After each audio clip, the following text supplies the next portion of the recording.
बहुत बहुत स्वागत। सुर्खियों के बाद खबरें विस्तार से। आपके साथ मैं हूं ललित प्रजापति और शुरुआत अलर्ट करने वाली खबर से। मध्य प्रदेश में बारिश को लेकर अलर्ट जारी हुआ है, तपिश भी कम हुई है। मौसम विभाग ने कहा है कि श्योपुर कलां, धार, रायसेन, बैतूल, भिंड, राजगढ़, खंडवा, विदिशा, सागर, अशोकनगर, बुरहानपुर, उज्जैन, छिंदवाड़ा, अनूपपुर, डिंडौरी, दमोह, क्या आप इन जगहों पर रहते हैं? यहां पर बारिश हो सकती है। प्रदेश के 1 दर्जन से ज्यादा जिलों में गरज चमक के साथ तेज हवा चलने का अलर्ट भी जारी किया गया है। मध्य प्रदेश में बीते 24 घंटे में जबलपुर, शहडोल, इंदौर, सागर, इन संभाग के जिलों में बारिश दर्ज की गई है। मध्य प्रदेश का दमोह सबसे ज्यादा गर्म रहा है। दमोह के तापमान की अगर बात कर ली जाए 40 डिग्री रिकॉर्ड किया गया है। मौसम किस तरह करवट बदल रहा है इसे समझिए। 40 डिग्री का टेंपरेचर भी और अब मौसम विभाग का अलर्ट भी। बारिश हो सकती है। जिन जिलों के नाम हमने लिए हैं,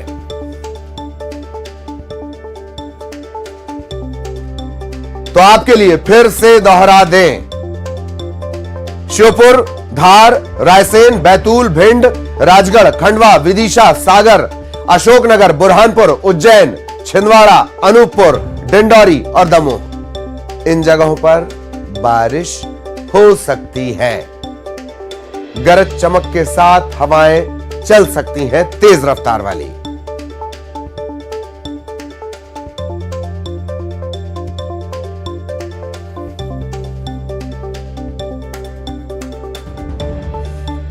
और सहयोगी जितेंद्र हमारे साथ जुड़ चुके हैं। जितेंद्र के पास सीधे आपको लिए चलेंगे। जितेंद्र आपको नजर आ रहे होंगे। जितेंद्र, क्या कुछ कह रहा है मौसम विभाग का अलर्ट?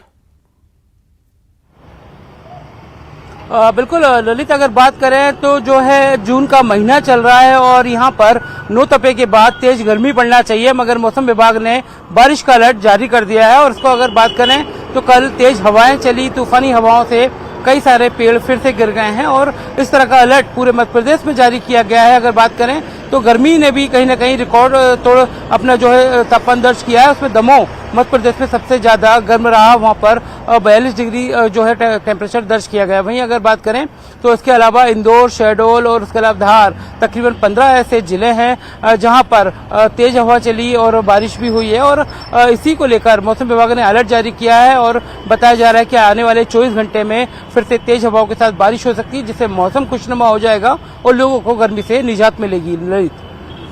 हालांकि एक बात और है कि जिस तरह से मौसम में तेजी से तब्दीली आ रही है, यह बात सही है कि फौरी तौर पर गर्मी से राहत मिल जाएगी जितेंद्र, पर किसानों के लिए यह बड़ा आफत भरा है। कई जगह जो फसलों के पुआल हैं वो गीले हो रहे हैं, फसलों के नुकसान हो रहे हैं। जितेंद्र, बिल्कुल ललित, अगर बात करें तो इस बार की जो फसल है कहीं ना कहीं वो किसानों के लिए मनमाफिक नहीं हुई है, क्योंकि उसके पहले अगर बात करें तो अभी तो फिलहाल खेतों में मूंग की फसल खड़ी हुई है, मगर उसके पहले जब गेहूं था या उसके अलावा दूसरी फसल लोगों ने सीजनल फसलें लगाई थी तो उस पर अचानक मौसम की तेज बारिश हो गई, जिसके चलते उनकी फसलें बर्बाद हो गई।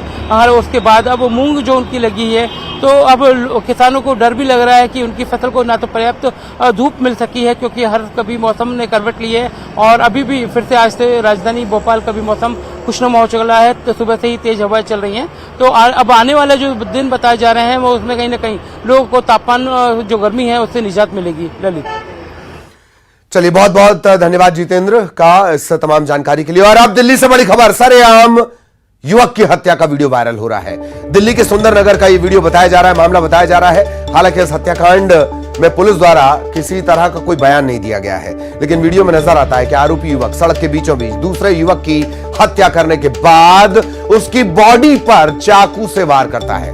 मृतक युवक की मां सरेआम रो रही है, चीख रही है अपने बच्चे को बचाने के लिए, लेकिन साक्षी के मर्डर में यह सामने आया था कि दिल्ली के कान नहीं है, बहरी हो चुकी है दिल्ली, मर चुकी है उसकी संवेदनाएं। दिल्ली में भी इस घटनाक्रम में भी वही नजर आता है। सहयोगी शंकर इस वक्त हमारे साथ जुड़े हुए हैं। शंकर, पूरी घटना विस्तार से, हालांकि पुलिस का कोई इसमें पक्ष नहीं अब तक क्लियर हुआ है जी। निश्चित तौर पे देखिए ललित, जिस तरह से ये वीडियो वायरल हुआ है और इस वायरल वीडियो के बारे में बताया जा रहा है कि नॉर्थ ईस्ट दिल्ली के सुंदर नगरी का इलाका है और सुंदर नगरी इलाके में अगर बात करें तो बेहद लो प्रोफाइल इलाका है और वहां पर जिस तरह से लोग जो हैं ज्यादातर वहां पे मजदूर तबके के लोग रहते हैं, दैनिक काम काज वाले जो है लोग वो उस इलाके में रहते हैं और ये इस बेहद सक्रिय गली वाला इलाका है। लेकिन जिस तरह से ये वीडियो को अगर देखा जाए तो इस वीडियो में देखा जा सकता है कि युवक पड़ा हुआ है, एक युवक है, उस पर कई बार हमला किया जाता है, उसके बाद उसकी मौके पे ही मौत होती है। उसके बावजूद उस पर कई बार हमला चाकू से, जो लंबे एक चाकू जो है उससे हमला किया जाता है और इस मामले की जानकारी जब उसकी परिजनों को मिलती है, उसके परिजन दौड़ते हुए मौके पे पहुंचते हैं। उसके बावजूद वो जब चीखती है, चिल्लाती है, उसके बावजूद सबको डराने और धमकाने के ख्याल से बकायदा उस पर हमला किया जाता है, उस बॉडी पर हमला किया जाता है। और कहा जा सकता है कि जिस तरह से दिलवालों की दिल्ली कही जाती है, लेकिन कई ऐसे मामले देखने को मिले हैं जिसमें कि लोगों पर भी सवाल उठते हैं, क्योंकि लोगों के सामने सरेआम हत्या होती है, लेकिन कोई भी ये दरअसल सवाल वही है शंकर, बहुत अच्छा शब्द आपने याद दिलाया, दिलवालों की दिल्ली। वहां से दरिंदगी की तस्वीरें आ रही हैं और सबसे बड़ी बात कि लोग तमाशा देख रहे हैं। पिछले मर्डर में भी हमने यही देखा, वो प्रेम से जुड़ा हुआ मामला था, यहां भी यही नजर आता है, लोग खामोशी से देखते रहते हैं। और देखिए सबसे बड़ी बात है, देखिए जिस तरह से यहाँ पर इस वीडियो को भी देखा जाए, हालांकि ये वीडियो वायरल वीडियो का थोड़ा सा छोटा सा पार्ट है, लेकिन उस वीडियो को भी देख कर समझा जा सकता है कि सरेआम बीच चौक पर एक युवक की हत्या की जाती है और उसके बाद वहां पर वो आरोपी भी चीख रहा होता है और हत्या करने इसके साथ ही जिसकी हत्या होती है वो भी चीख रहा होता है, लेकिन वहां पर उसे बचाने वाला कोई भी शख्स नहीं आता है। और इस मामले पर हालांकि अभी दिल्ली पुलिस के द्वारा ना कोई औपचारिक तौर पर स्टेटमेंट जारी किया गया है, ना ही इस मामले में कोई जानकारी साझा की गई है। तो यहाँ पर देखना लाजमी होगा कि इस मामले में पुलिस के द्वारा कब तक इस मामले पर जवाब आता है, औपचारिक तौर पर इस मामले की जानकारी दी जाएगी। और कहा जा सकता है कि ये वीडियो जो है जिस तरह से वायरल हुआ है, अब कई तरह के सवाल जो है अब दिल्ली वासियों पर भी उठ रहे हैं और कई ऐसे सवाल, चाहे इस वीडियो की बात करें या साक्षी मर्डर की बात करें या कई ऐसे बड़े मामले देखने को मिले हैं।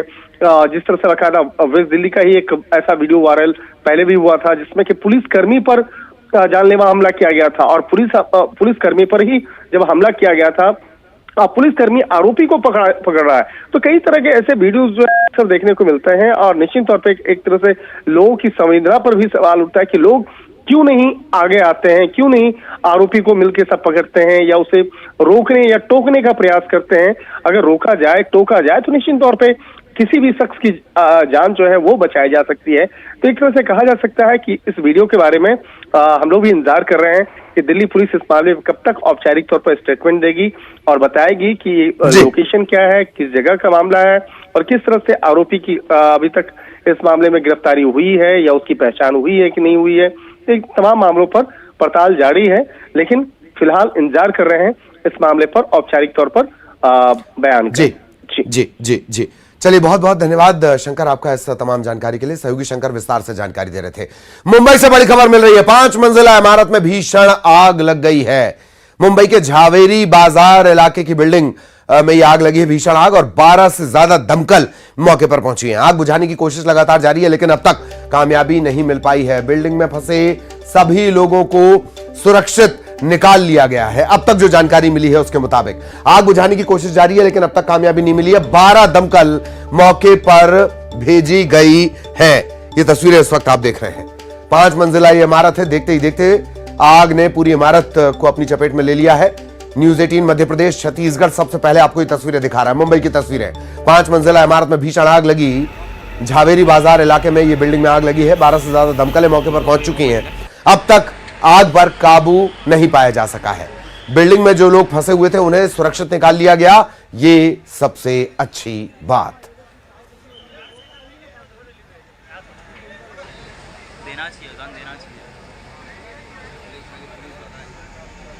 मुंबई की ये तस्वीरें हैं। 5 मंजिला इमारत में आग लगी और देखते ही देखते ये आग फैलती चली गई।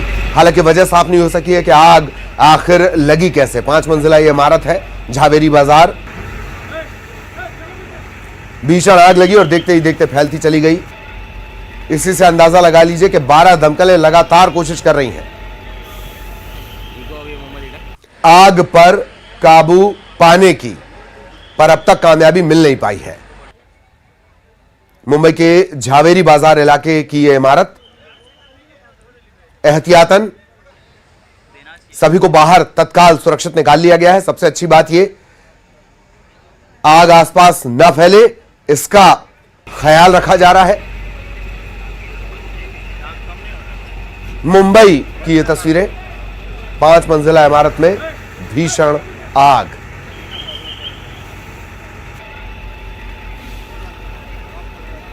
अमित राय, एडिटर मुंबई, इस वक्त हमारे साथ जुड़े हुए हैं।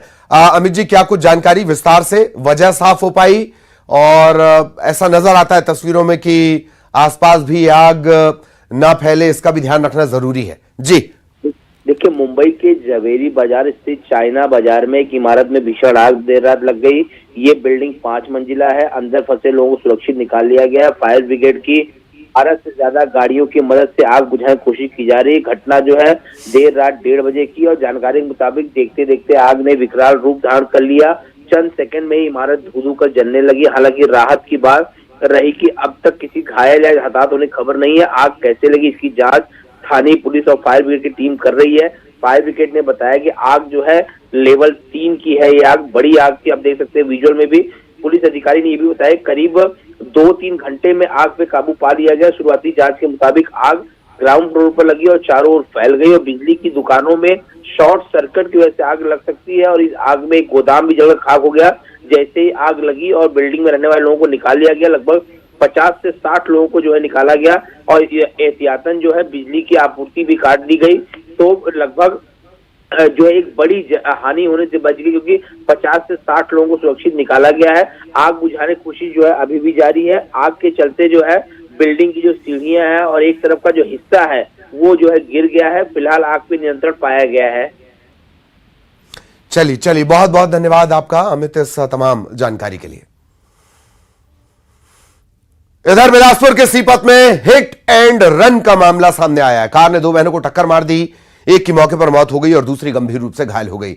इस घटना का सीसीटीवी फुटेज अगर आप देखेंगे, उसका एक फ्रेम अगर आप देखेंगे, तब आपको अंदाजा होगा कि कितनी भीषण भयंकर ये पूरी घटना रही होगी। ये आप इस वक्त देख रहे हैं किस तरह से पूरा घटनाक्रम हुआ है। कार तेज रफ्तार आती है। इसे हम अगर फ्रीज करके देखते हैं इस फुटेज को, तब आप इसका अंदाजा लगा सकते हैं किस कदर तेज रफ्तार ये कार रही होगी कि कुछ सेकंड्स के लिए ये जो युवती है ये कार पर ही रहती है। बगल में इसकी बहन, वो भी गंभीर रूप से घायल है। सफेद रंग की ये कार है जिसने लड़कियों को टक्कर मारी और टक्कर मारते हुए ये कार सवार फरार हो गया। इसके बाद लोग गुस्सा गए, चक्का जाम उन्होंने कर दिया। तकरीबन 2.5 घंटे तक चक्का जाम रहा।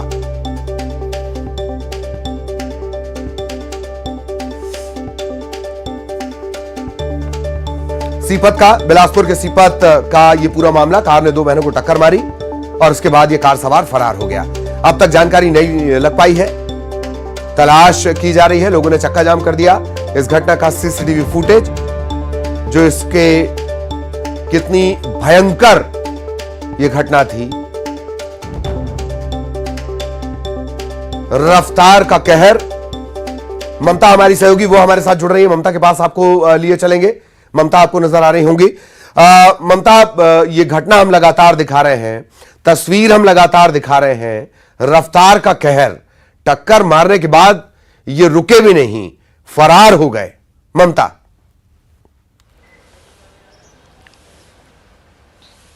बिल्कुल, देखिए, और बहुत ज़्यादा अमानवीय भी इसे कहा जा सकता है। दूसरी बात अगर हम बात करें, कई बार ऐसा होता है कि दुर्घटनाएं जो है वो आपके बस में नहीं होती, लेकिन यहाँ पर आप स्पीड देखेंगे तो स्पीड से आप अंदाज़ा लगा सकते हैं कि जानबूझकर किस तरह की जो है वो नियम कायदों की धज्जियाँ उड़ाई जा रही हैं। दूसरी तरफ अगर हम बात करें तो जिस तरीके से बेलगाम तरीके से गाड़ी चला रहे हैं और उसके बाद में ठोकर मारने के बाद भी जो वाहन चालक है वो नहीं रुकता है।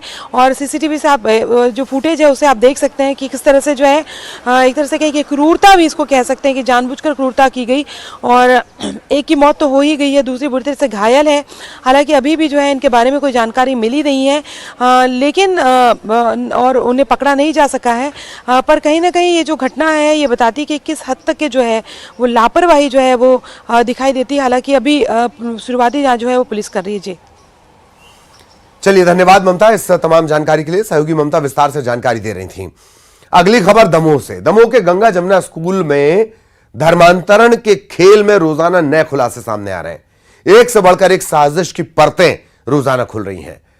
अब पता चला है कि स्कूल से मस्जिद तक एक गुप्त रास्ता है।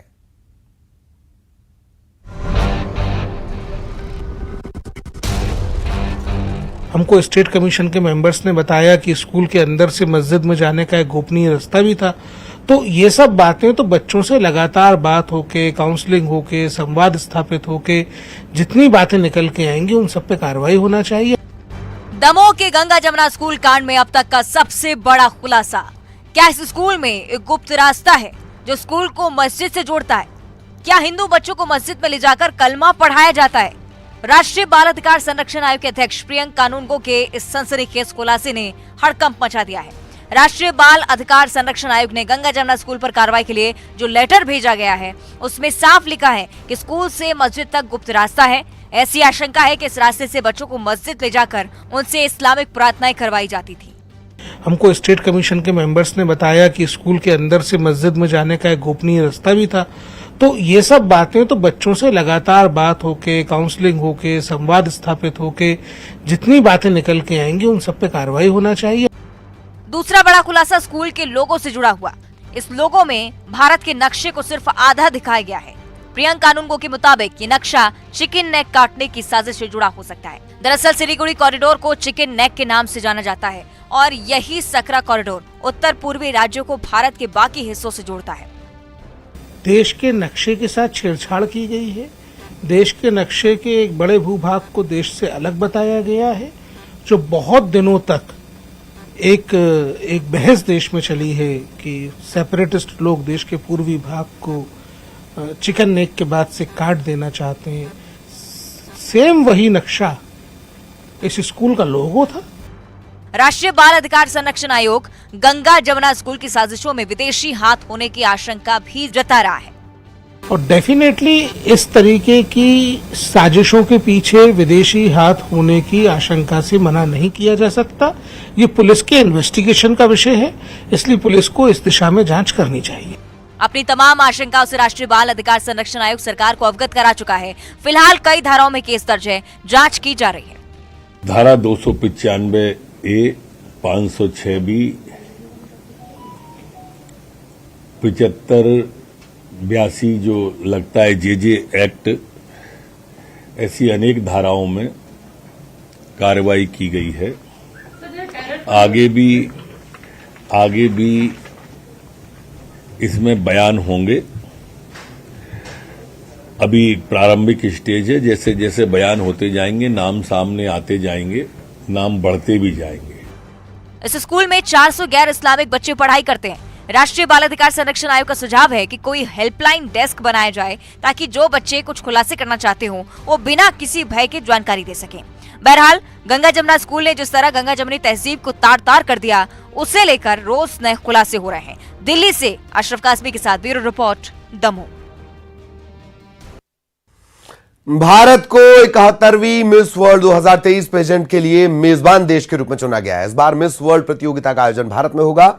उत्तर प्रदेश आकर्षण का केंद्र होगा। जी हां, वाराणसी और आगरा में कई जगह पर रैंप का आयोजन किया जाएगा। सौंदर्य प्रतियोगिता में 140 देशों से प्रतिनिधि शामिल होंगे। मिस वर्ल्ड ऑर्गेनाइजेशन ने घोषणा करते हुए बताया कि नवंबर-दिसंबर 2023 में होने वाले ग्रैंड फिनाले से एक महीने पहले प्रतिभागियों को शॉर्टलिस्ट करने के लिए कई राउंड होने हैं। 130 से ज्यादा देशों के प्रतियोगी अपनी अनूठी प्रतिभा, बुद्धिमत्ता और करुणा का प्रदर्शन करने के लिए भारत में इकट्ठा होंगी। 28 दिन में अलग अलग जगहों पर इसका आयोजन किया जाएगा। मिस वर्ल्ड ऑर्गेनाइजेशन की चेयरपर्सन सीईओ सुश्री जूलिया मॉर्ले ने बताया है कि 71वें मिस वर्ल्ड फाइनल के रूप में के नए घर के रूप में भारत की घोषणा करते हुए उन्हें खुशी हो रही है। 30 साल पहले उन्होंने भारत का दौरा किया था, खुशी भी उन्होंने जताई है।